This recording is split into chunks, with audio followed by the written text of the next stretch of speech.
错，环姑娘也是今年的花魁。王妈妈，我出3000两，包下环姑娘的初夜。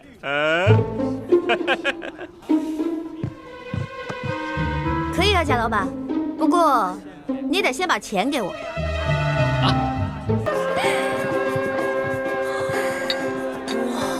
来，客官。客官，我跟你说呀，我们万花楼的姑娘那是我跟你说，待会儿你一定要好好的听话，别总是一副哭丧，知道吗？那是莲香嘛。客官，你莲香，恩公救我！怎么回事？恩公，我爹把你给的钱又输光了，然后100两帮我卖到了杏花楼。喂，怎么，你们认识啊？能不能把他放了？你说什么？放了他？你是不是开玩笑啊？他是我花了100两银子买回来的，代表我们杏花楼来万花楼选花魁的。我要放了他，谁来代表我们杏花楼扬名赚钱呢？那你要多少钱才能把他放了？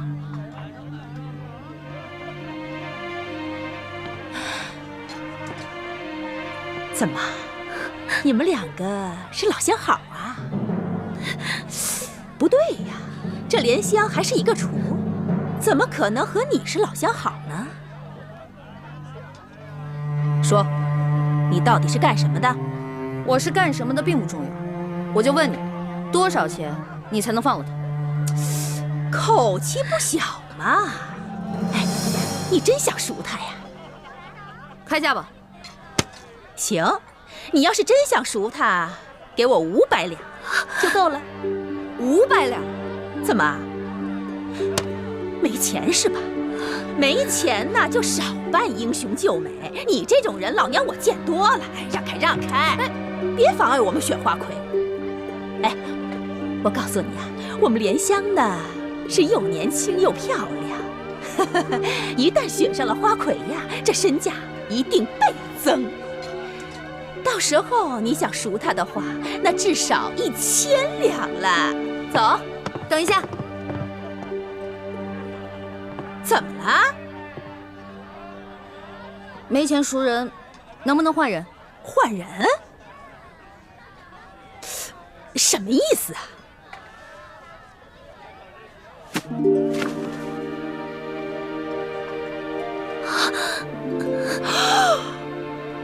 用我换他。我这做了一辈子的生意呀，我差点走了眼了我。没想到你也是个厨啊，还是一个比莲香更美貌的厨。好，你要换她是吧？我答应你。你是女的，姐姐你还是走吧，我不能再连累你了。别说话，莲香，我一定要把你救出来。我们走吧。你这个人呀，太神秘了，我可得小心一点。这万一你中途要是跑了怎么办呢？我可以放他，不过啊，是在你帮我选了花魁之后，我再放了他。好，一言为定。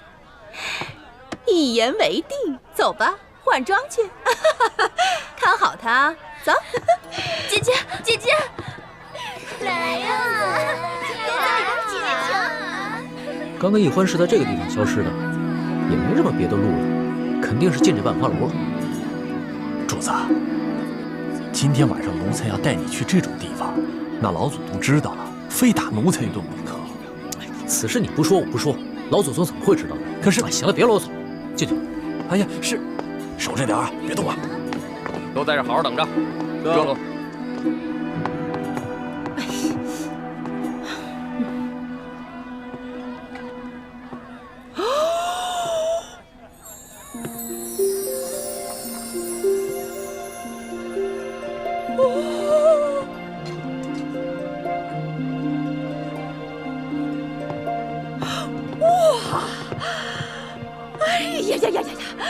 丫头啊丫头，你真的是仙女下凡呐！啊，这比去年的花魁呀还美上1倍呢！我跟你说，待会儿一定要给妈妈长脸，一定要把12花楼的花魁给我拿下来。但是妈妈，我能不能先把脑袋上这花给摘了？这花太多了，我戴着难受。不行。那个欢姑娘，只有这身衣服啊，跟这个头饰啊，才最配你嘛！走，其他候选人都到了，就差你了，快点！到你了，就差你了。成了，你等会儿，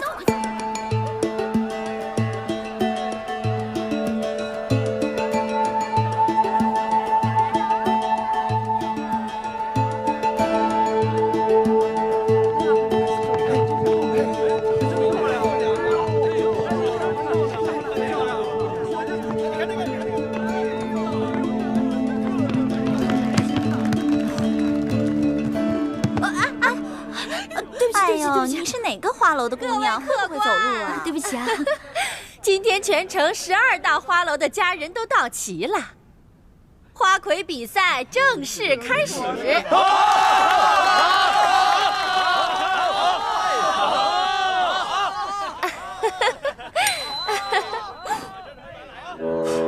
哦，主子，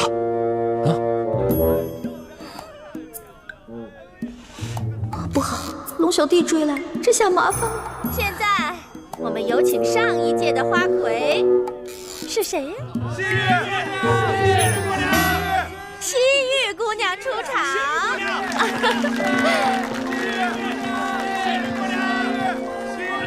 这个丫头真是风不惊人死不休。是啊，不过她这样还真好看。是啊。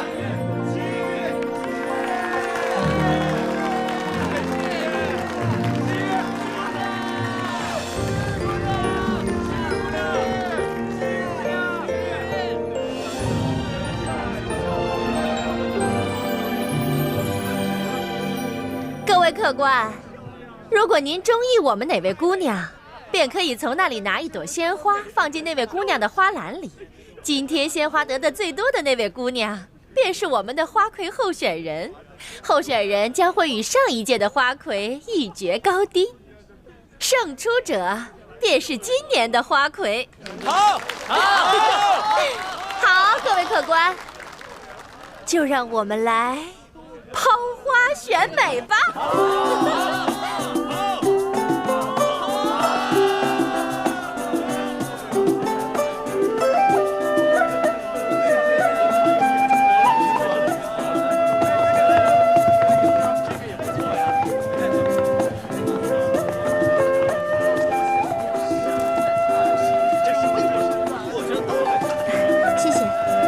谢谢你的花，谢谢。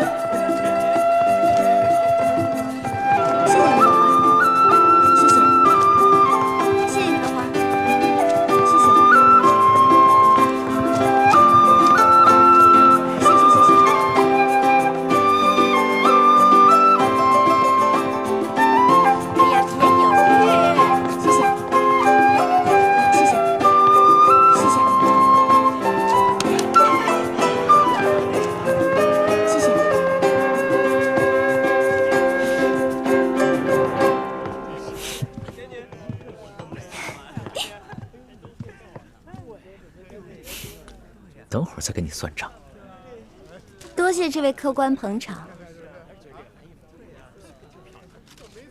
这朵花是不会给你的。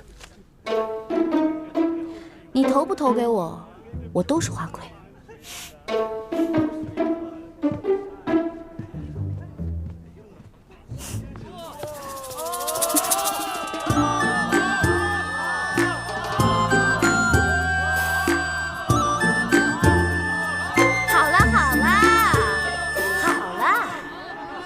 各位客官，经过激烈的抛花选美，结果是……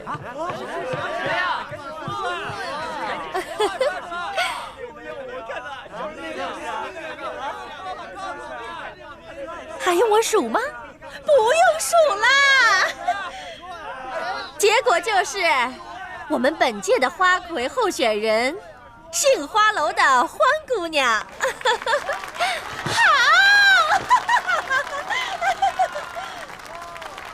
现在由上一届的花魁西域姑娘与本届的候选人欢姑娘进行歌舞比试，谁得的鲜花最多，谁就是本届万花楼的花魁。快点，别慌。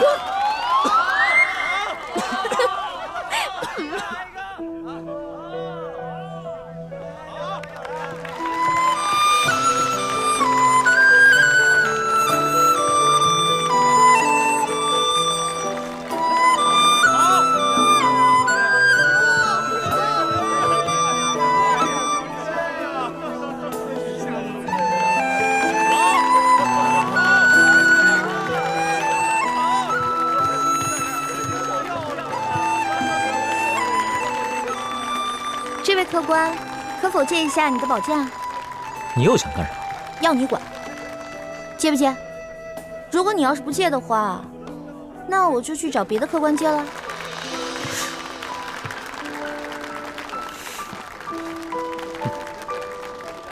这，多谢客官。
各位客官，看得开心吗？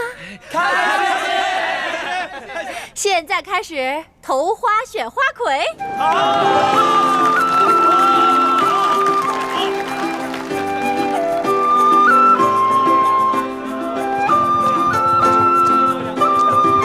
别着急，一个一个来。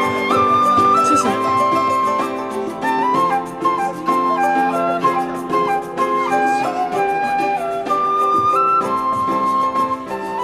两位姑娘花盘里的花一样多，按规矩呀，两位都是今年的花魁。我宣布，今年的花魁是欢姑娘和西域姑娘。慢着！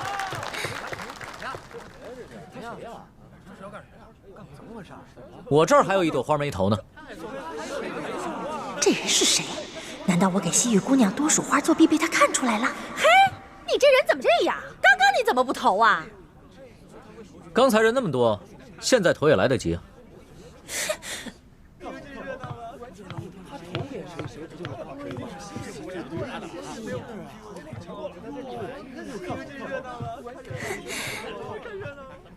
那你这花儿打算投给谁呀？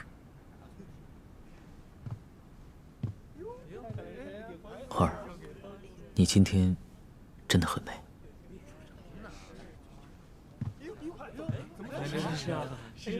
哇！西域姑娘花盘里的花比欢姑娘多上一朵，所以今年的花魁还是西域姑娘。哎呀！今年的花魁，西域姑娘。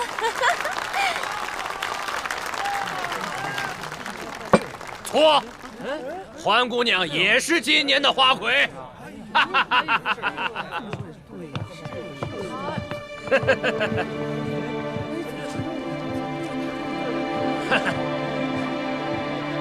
我这儿也有一朵花眉头。他们现在2个人的红花都一样，所以2个人都是今年的花魁。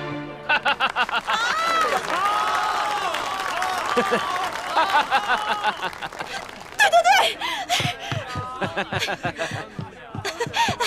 我跟大家说啊，今年的花魁呀，是我们杏花楼的欢姑娘。王妈妈，我出3000两，包下欢姑娘的初夜。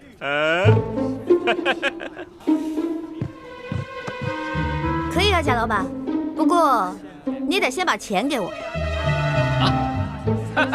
应该的，应该的。贾老板够有钱的嘛？那是自然，我爹是直隶首富。把蓝箱给我放了。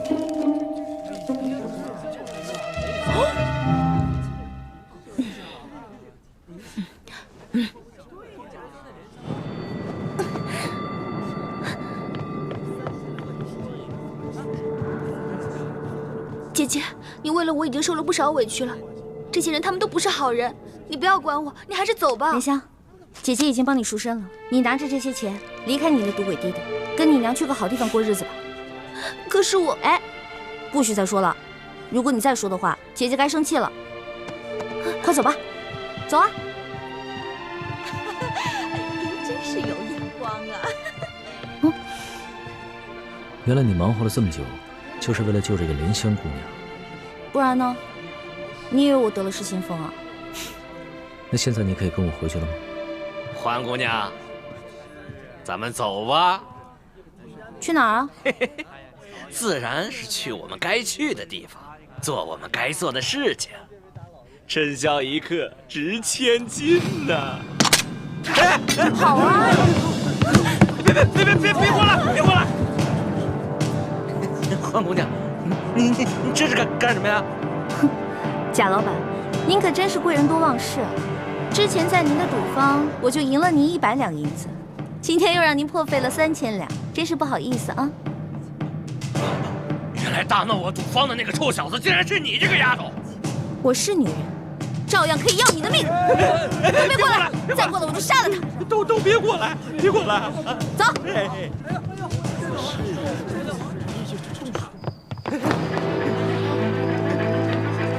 走！有话好好说啊！你们别过来啊！别过来！欢姑娘，你这……走！哎呀！愣着干什么？追呀！追！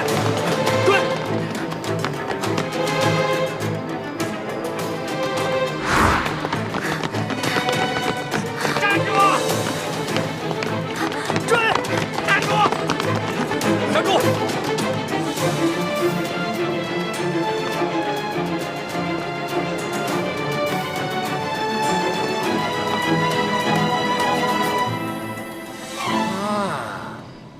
我认出来了，你就是那天和欢姑娘一起大闹我万利赌坊的小子。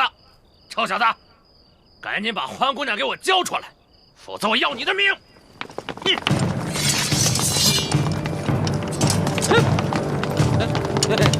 各位官爷，是不是搞错了？我可是直隶首富的儿子，我叔叔是京城的2品大员，该抓的是他们啊！该抓的是他们。直隶首富，2品大员，那算什么？我们家主子可是全国第1首富，这大清朝的第1大官儿。哎呀，大清朝第1大官儿，你以为他是皇帝老子呢？啊！贾老板，很不幸，你猜中了，我们家主子正是当今皇上。跪下！万岁爷饶命！万岁爷饶命啊！万岁爷，小的有眼无珠，有眼无识泰山。你大人大量，放了我吧！卓图，在，把这危害一方的恶霸拿起来，送到刑部审问，再查一查他的叔叔和爹爹是不是做过什么违法乱纪之事。这，把他那爪子给我剁了！住！哎呀，万岁爷，饶命啊！万岁爷！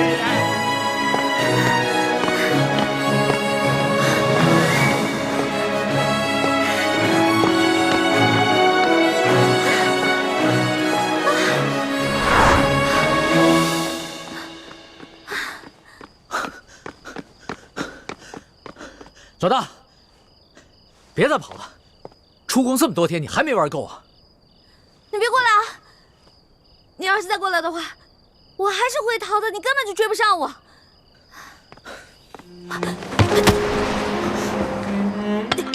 老大，龙小弟，别再跟着我了，赶紧跟索大人回宫吧，外面不比宫里安全。老大，你真的舍得离我而去，从此再也不见我了吗？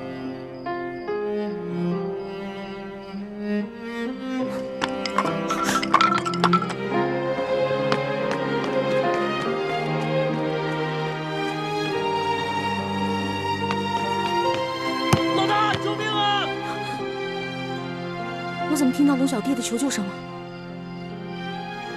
龙小弟该不会使诈吧？可是万一他真的遇到危险怎么办？不行！住手！龙小弟，站住！你再过来，我就杀了他！好，我不生气，你别动他。这位大哥，你到底是谁啊？你为什么要杀我的龙小弟啊？你不用管我是谁。若要让我放了他，就拿你自己的命来换。老大，你快跑吧，别管我，你不是他的对手。闭嘴，别说话。这位大哥，你是哪条道上的呀？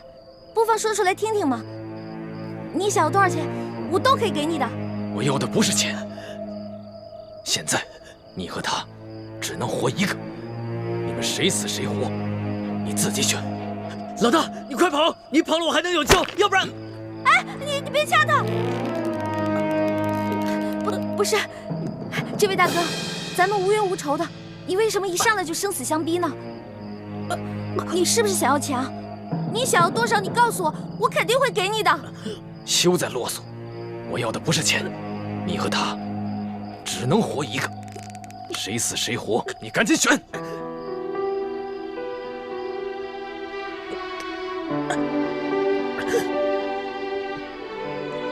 我没办法选，我们两个曾经对着月亮发过誓，是一辈子的好兄弟，要同生共死。要么你就放过他，要么你就把我们两个全杀了吧。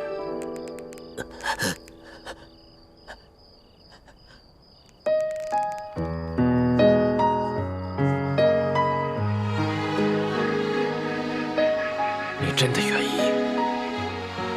和他一起死？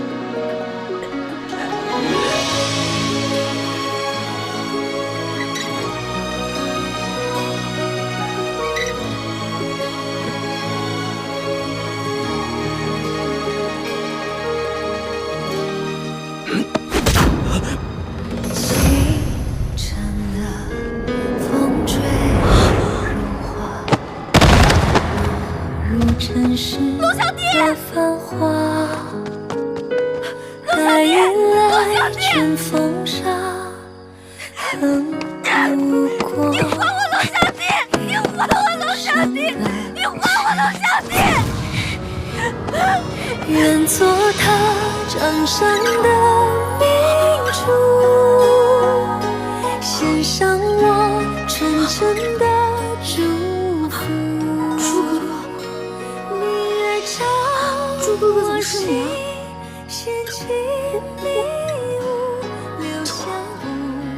你不打了吧？对不起啊，猪哥哥，我不知道是，对不起，猪哥哥。欢梅，如果我真的杀了他，你会杀了我吗？我怎么可能会伤害你呢？正如你不会伤害我一样啊。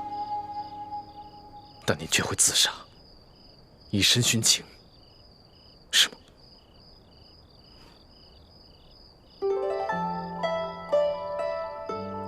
你想听我说实话吗？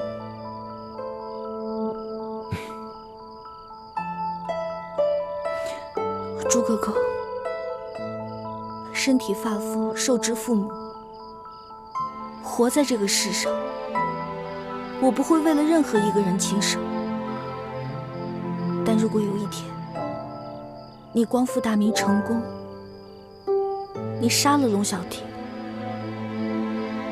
我不可能成为你的皇后，我会隐居乡间，一个人生活。但是如果你光复大明失败了，龙小弟他要杀你，我一定会拼尽全力去拯救你。若没有救下你，我也不会去做他的妃子，我也会隐居民间，直到孤独终老。那如果我光复大明成功了，我留下了康熙的性命，你可愿意做我的皇后？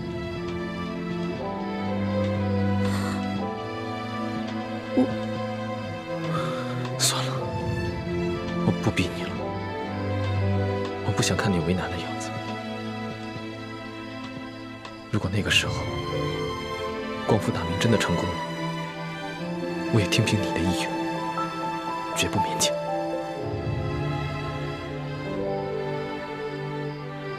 环梅，你这次出走，是不想夹在我跟康熙之间，左右为难，是吗？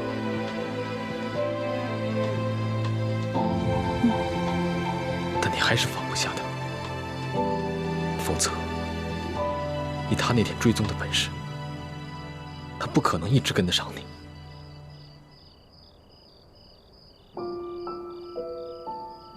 你怎么知道他追踪？难道你也一路在跟着我？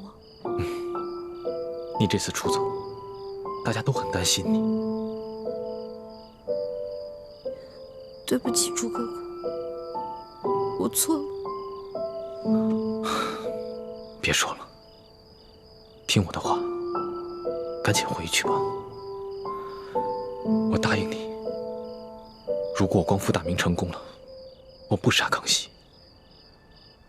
至于到那个时候，你还愿不愿意嫁给我，都听凭你的本心。但是，如果我光复大明失败了，我被他杀了，我对你只有一个要求。什么要求啊？我不想看到你一个人孤独终老。如果那个时候康熙还愿意不计前嫌接受你，你就放下一切过往，走了他。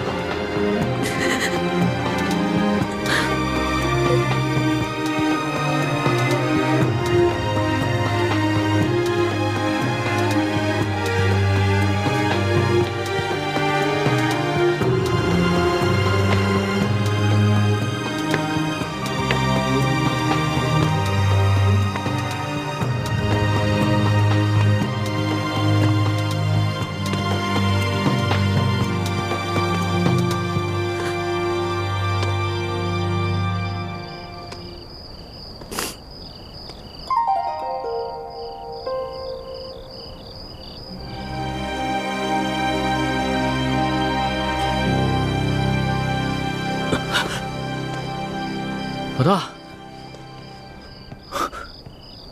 我们还活着吗？还是都死了？俗话说得好啊，好人命不长，坏人活千年。你怎么可能那么容易死啊？我有点晕，你先让我躺一会儿。起开，别再装了啊！不是，哎，老大，谁救了我们呀？谁救了你？当然是老大我了。不可能吧？那个黑衣人的武功，你根本就比不上。我在他手底下，最多也就过3招。你最多10招了。不能智取啊！我打不过他，我想招啊，我聪明啊，我在我手上抹毒，我跟他过招的时候，把毒药趁机抹在他手上，结果他就中毒了。所以啊，他为了换取解药，就把我们2个放了。现在指不定在哪个地方运功排毒呢。要这么说的话，我就信了。论你这旁门外道，我老大绝对是天下第一。老大，你又救了我一回，你要怎么感谢你啊？别缠着我就行，我就谢天谢地了。你还没玩够啊？老大，我知道你是觉得我听信了宫里的谣言，所以才生我的气，是不是？我保证，我以后再也不听信谣言了。真的？真的，我不仅是你的龙小弟，我还是真龙天子，金口玉言呢。那我也不想再回到那个大鸟笼子里了。你不回是吧？你不回，别怪我赖账啊。赖什么账啊？在山西的时候，我可是欠了你一大笔账。我的利息可高了，你还得起吗？老大，你可不要趁火打劫啊！趁火打劫？全天下哪有你这个皇上厉害？大明内乱，你们大清趁机占领了大明的整个江山，老百姓刚刚经历了战乱，想过上几天好日子。可你们呢？朝中权贵搞起了圈地，各地的官吏设置了各种关卡，变相的收取各种赋税。你们这才叫做趁火打劫，一本万利的勾当呢！我怎么了？我说错了吗？我说的都是实话。龙小弟，其实这就是我要的利息。你要记得曾经答应过我的那些话：消除贵族特权，割除积弊，整顿吏治，让全天下的老百姓过上好日子。好，我答应你，这个利息我一定还。你就不想监督着我把这笔账给还了？皇上果然是天底下最无赖的人。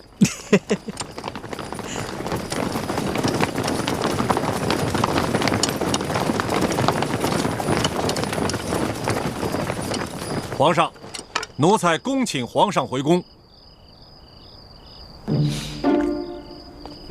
老大，你要是现在不跟我回去的话，那我就在外边待着了。你去哪儿，我就去哪儿。算你狠！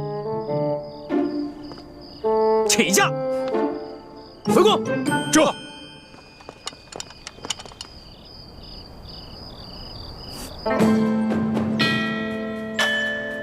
皇上回宫了。回太皇太后，皇上啊是昨儿夜里回来的。哦，你这个李大总管的差事当的是越发的好了。太皇太后，不知奴才做错了什么事，还请太皇太后明示。如今这皇上迷着李易欢迷成这个样子，你竟是守口如瓶，一字不吭啊！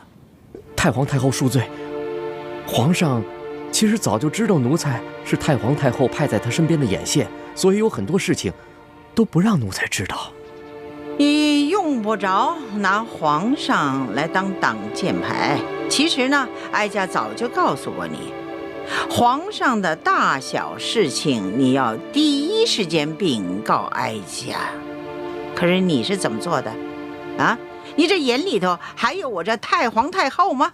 太皇太后息怒，您可是冤枉死奴才了。奴才没有办好差事，任凭太皇太后责罚。可是奴才对太皇太后那是一片忠心呐。行了，起来吧。谢太皇太后。也是啊，你夹在哀家和皇上的中间，有些差呀，你也不好办。皇上啊，他是越来越不像话了。为了一个来历不明的野丫头，9五之尊不顾，安危体面全然不顾。你说，怎么这么随根儿啊？你听好了啊，这宫中，哀家绝不允许再出现一个董鄂妃。这，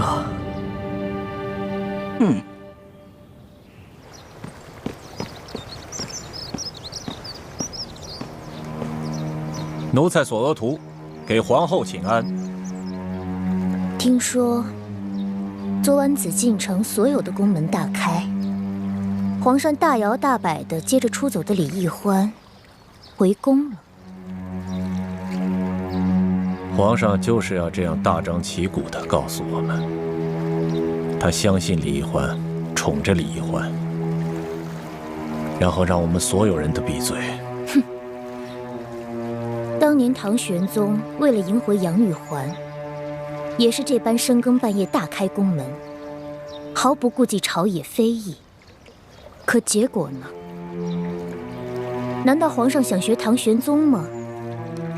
这唐玄宗有安禄山，可咱们如今大清也有吴三桂啊。难道皇上都忘了这些前车之鉴了？皇上本来少年英明，可是竟然被李易欢这个丫头迷得失去了本性。都怪我当初考虑不周啊！本来以为她可以帮助我斗倒鳌拜，所以帮着这丫头讨好皇上。没想到现在是养虎为患了。提到鳌拜，本宫倒突然想起了，他的疯病可有好转？没有，我昨天刚去探视过他，还是疯疯癫癫的老样子，连我都不认识了。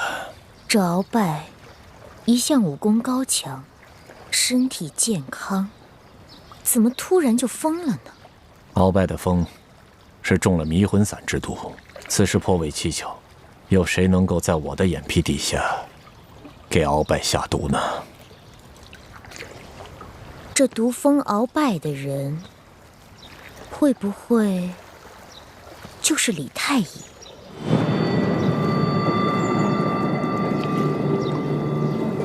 我也一直有此怀疑，只是苦无证据，所以现在也不敢声张。我派了最得力的人去追查他和李易欢的真实来历，可是现在还没有什么眉目。这鳌拜已经被皇上圈禁了大半年了，他的党羽也被皇上清除的差不多了，所以就算是他现在清醒过来，对我们赫舍李氏一族也形成不了什么威胁了。所以我现在敬访良医，尽快的把鳌拜治清醒过来。如此甚好。若鳌拜能够早日清醒，也能早日交出这明珠谷的奸细，我们也能早些证实这李氏兄妹的奸细身份。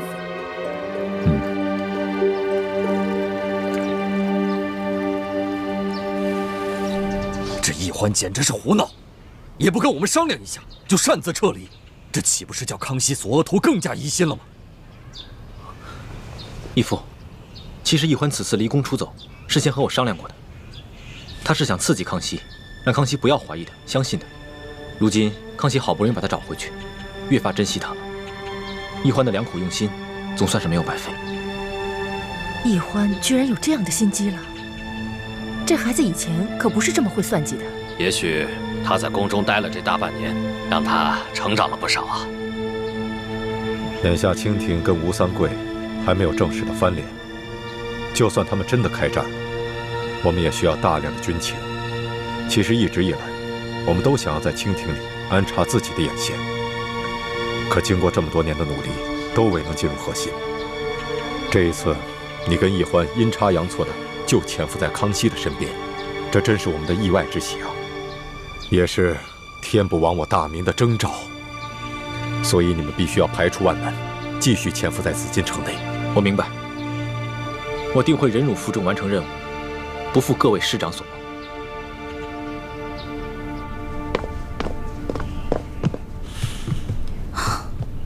哇，这么多奏折，你得批多少天啊？3天3夜都批不完。你还说呢？这不都怪你啊？大不了我陪你忙3天3夜呗。老大，这次这要是不出宫追你的话，你是不是真的就再也不回来了？为什么？你就真的那么狠得下心，永远的离开朕？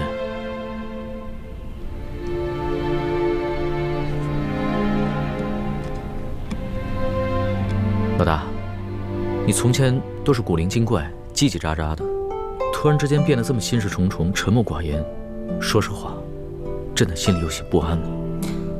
龙小弟啊，我刚开始认识你的时候，我就冒充你的老大，我喜欢保护你，真心想保护你。到后来我知道你是皇帝，知道你居然是全天下最有权势的人，而你呢，也继续任由我当你的老大。现在想一想，还真的有点可笑，不自量力呢。谁说你不自量力了？谁说你可笑了？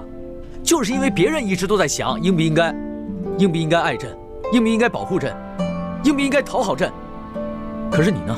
你从来都没有想过应不应该，你就是本能的对朕好，本能的爱护朕，所以你特别珍贵，你特别值得朕珍惜。我刚开始进皇宫是因为对皇宫好奇，我想进来看看是什么样子。到后来呢，我慢慢习惯你给我的一切，我想陪着你。可是后来渐渐的，我对皇宫有了恐惧，我想逃离，我害怕。而且，就算你总说你心里很珍惜我，你喜欢我，可是我时常能感觉到你的心在动摇。你每一次动摇，都让我特别害怕，就更想逃离了。你看看，你又在倒打一耙。朕什么时候动摇过？明明是你一直在拒绝朕，一直对朕若即若离。老大，你的那些心思，朕都明白。你放心，朕一定不会禁锢你，朕会尽可能的给你最大的自由，朕一定不会伤害你，朕会尽最大的努力去保护你。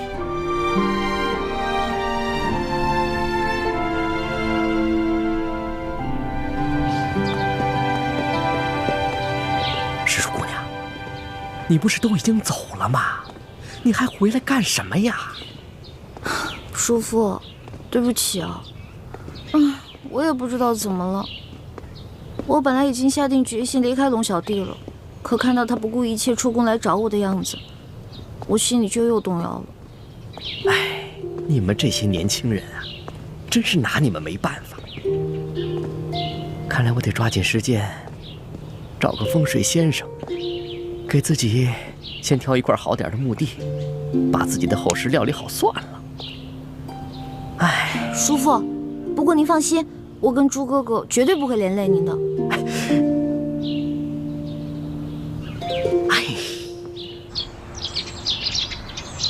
那鳌拜的病情怎么样了？回太皇太后的话，奴才已经安排人全力的在救治鳌拜了，可他的病情始终是不见好转的。这可麻烦了，他一手打造的情报网，难道就这么一直瘫痪下去了吗？当初可是你负责监管鳌拜的呀，他是在你的眼皮底下被人毒疯的呀，而你又查不出这下毒的人，又迟迟治不好他的病。索陀，在，哀家可知道，鳌拜可是你最痛恨的对手啊，你可不能因私害公啊！太皇太后，您真的是冤枉奴才了。奴才虽然和鳌拜一直有些不和，可绝对不会因私害公，公报私仇啊。这其实，毒害鳌拜之人，奴才一直有一个怀疑的对象，可因为苦无证据，所以不敢说出来。哀家信你，你但说无妨。多谢太皇太后。其实奴才监管鳌拜府邸的时候，这李太医却可以凭着皇上的密诏，自由地进出鳌拜府邸。如此大事，你为什么一直隐瞒着不报？太皇太后，这皇上一直对李氏兄妹宠信有加，奴才手里没有真凭实据，岂敢胡言乱说呀？再说了，这李太医拿着皇上的密诏，皇上会不会在暗中对他有所交代？奴才也把握不住，所以就糊涂啊！皇上即使是有此念头，也是在鳌拜交出情报网之后啊，他岂能如此沉不住气呀？对，是奴才一时糊涂了。传传言说李氏兄妹是反清联盟的奸细。鳌拜要是真的是被李太医毒疯的，那他兄妹二人的身份就更可疑了。索图，奴才在。你一定要继续的想办法，全力的医治好鳌拜。奴才谨遵太皇太后懿旨。起来吧。这。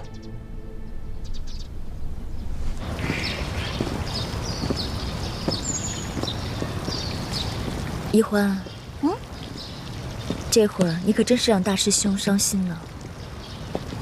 我就是因为不想让他伤心，所以才选择出走的。傻妹妹，你要说我嘛，已经了无牵挂，倒是可以一走了之。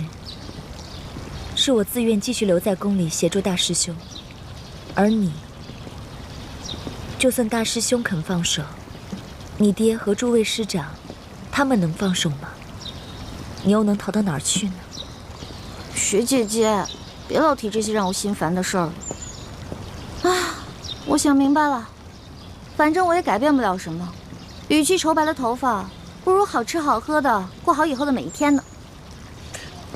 真是羡慕你这个性子，天大的事情都能一笑了之。哎，雪姐姐，如果你一直留在皇宫的话，那皇上会不会对你……放心吧，康熙虽然表面恕了我的罪，但他对我还是有戒心的。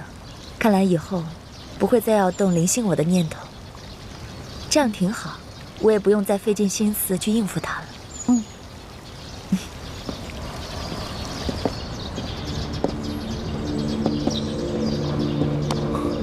环美，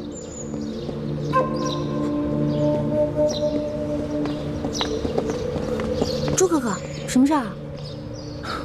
今天太医院的王太医被太皇太后叫了过去，回来以后，我问他有什么事情，他一直支支吾吾不肯明说，我便留了个心眼。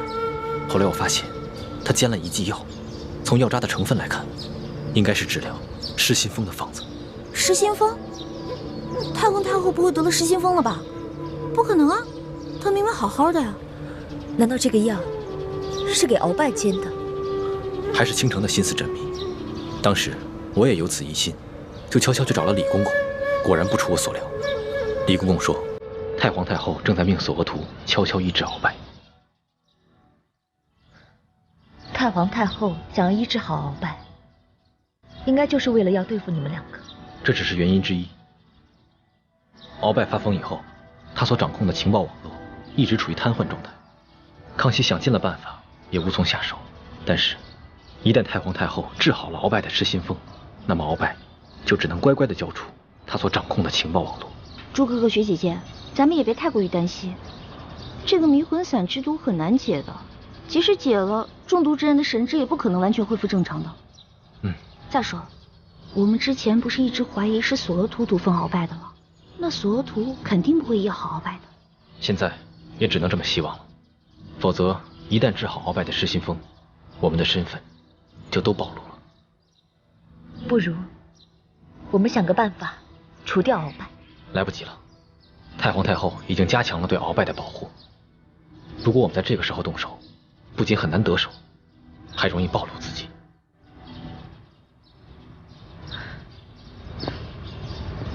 眼下之计，也只有依靠李公公，让他盯着太皇太后和索额图那边的动静，一旦发现情形不对，咱们马上撤离。现在也只能这么应付了。环美，我有点后悔了，我不该劝你回来的。我这不是担心你跟雪姐姐吗？我肯定会回来的。你真的只担心我们吗？只怕你是放不下另外一个人吧？大师兄，小师妹一定是担心我们两个的。眼下形势很复杂，我们应该放下一切杂念，一切以大业为重啊。此处不宜久留，我们还是分开吧。走。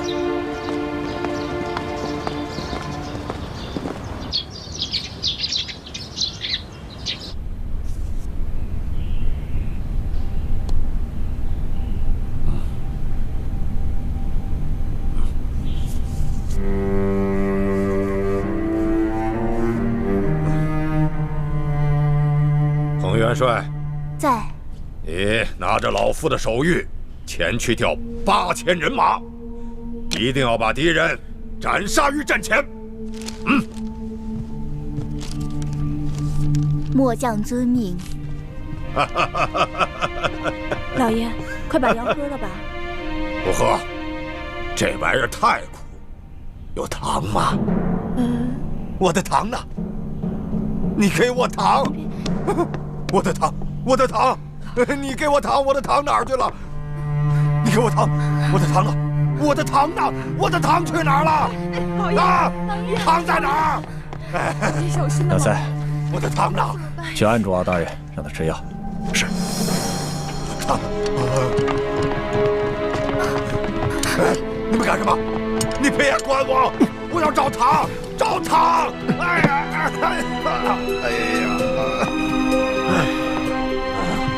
我的糖！把药给我。放开我！我的糖！你们都想害我！老伯，该吃药了。听话。我不喝药，我要糖。把这碗药喝了，我就给你糖吃，好不好啊？你给我糖，我不喝药。老伯呀，这药啊，是太皇太后亲自让太医院的院判为你配制的药，你可不要辜负了太皇太后的一片心意啊！来，乖乖的把药喝了，喝。太皇太后，对啊，太皇太后。太皇太后，哎，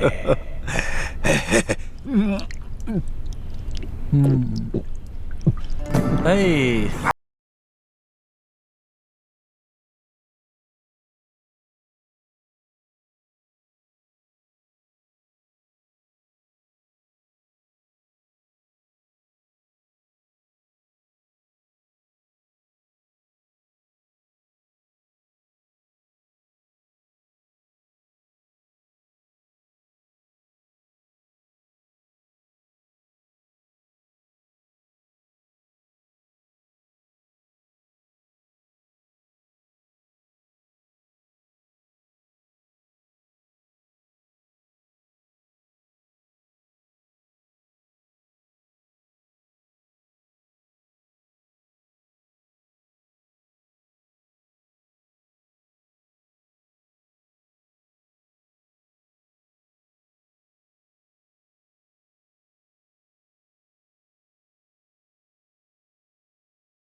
太后，经过最近一段时间的治疗，这鳌拜的病情虽未痊愈，但已经渐渐的好转了啊。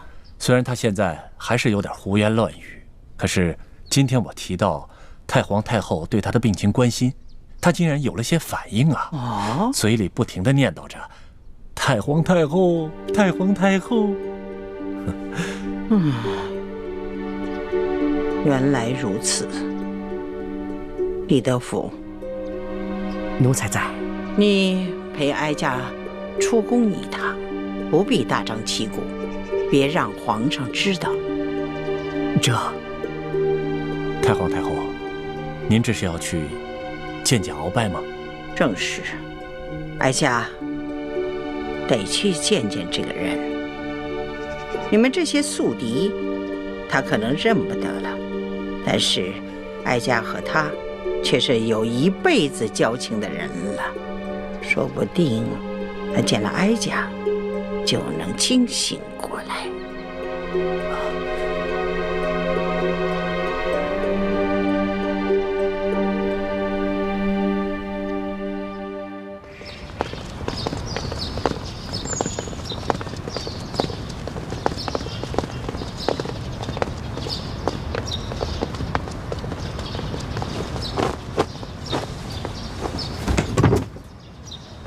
奴才索额图给太皇太后请安了。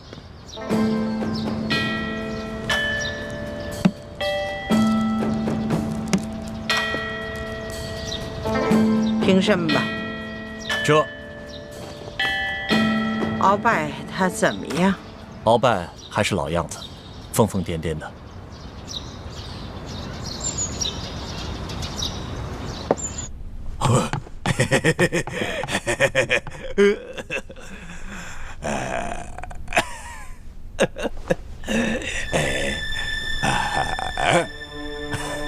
太皇太后，您稍坐，我过去叫叫他。鳌拜，别胡闹了，太皇太后来看你了。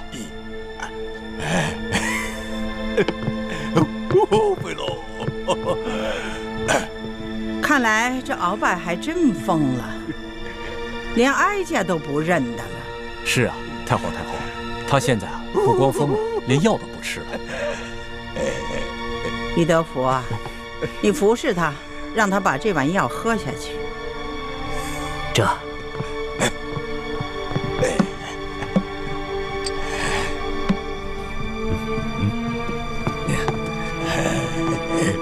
敖大人，这药可是太皇太后专门为你的病，让太医熬制的，把药喝了吧。我没病，我不喝药，我要吃的，我要吃的，不好吃，你不好吃，你滚开！小心点，别把药弄洒了。敖大人，先把药喝了，喝了药以后呢，就给你好吃的了。鳌拜呀，敖大人，老贼耶！有哀家在，谁敢欺负你呀？喝了吧，啊！有好吃的啊！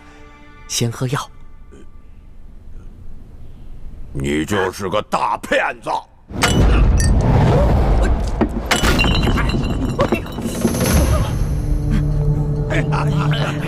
哎呀，大骗子！这要不要紧呢？太皇太后，不要紧不要紧，没事没事。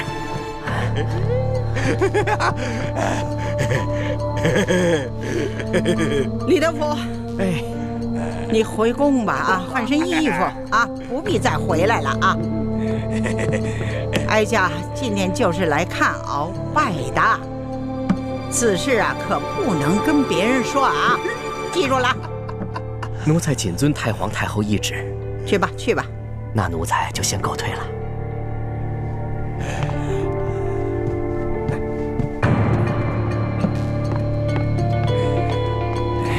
那太医熬的药还有富裕的吗？回太皇太后的话，还有一葫芦呢。端上来。这，把药拿过来。这，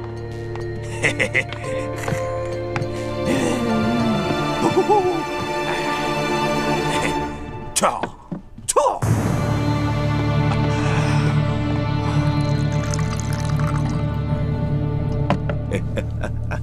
哀家还不信了呢。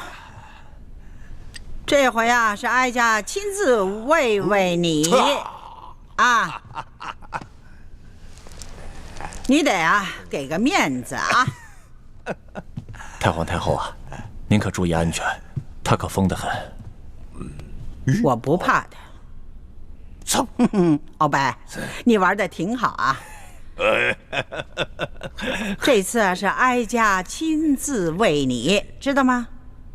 啊，你听好了啊，这里的药材啊都是域外进贡的，知道吗？平日里啊，皇上和哀家御用的都是稀奇宝贵的东西啊。没事儿，你就把它喝下去啊！来，哀家慰慰你啊！哎，喝了这个药，你就会好了。来，张嘴喽！哎，喝了不？哎呦，哎，正好，再来一口，来，哎，再来一口，张，哎，张，哎，你额娘都没对你这样过。来，把这个喝了。来，太皇太后如此的垂怜罪臣，罪臣后悔莫及呀！太皇太后，这鳌拜怎么突然正常了？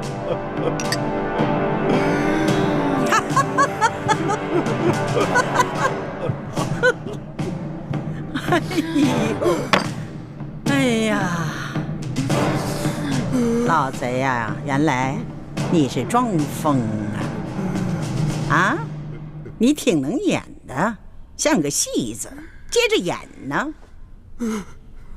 罪臣也是万不得已呀，太皇太后，罪臣今日才能盼到您凤驾光临。罪臣，太皇太后，罪臣有要事启奏，此事事关皇上和我大清江山的安危呀！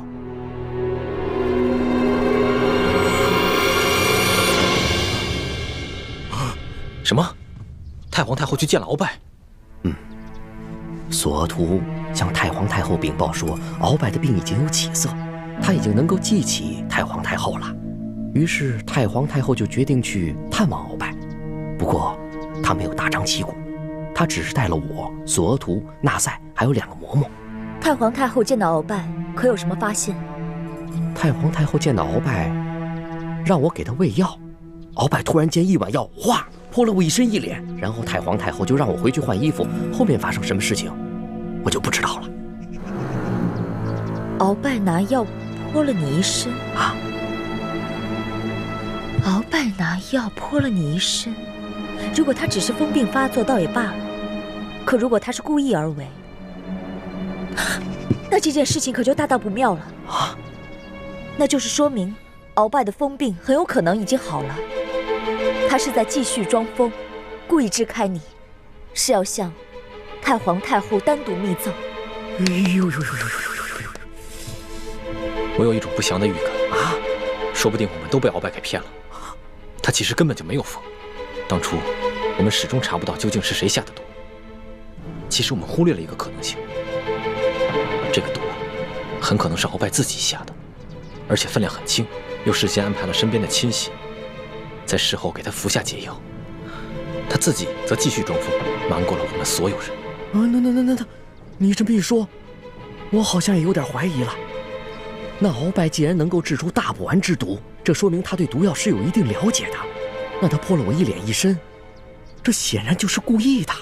如果真是这样，那我们的身份岂不是都会暴露了？哎呦，这可怎么办呢？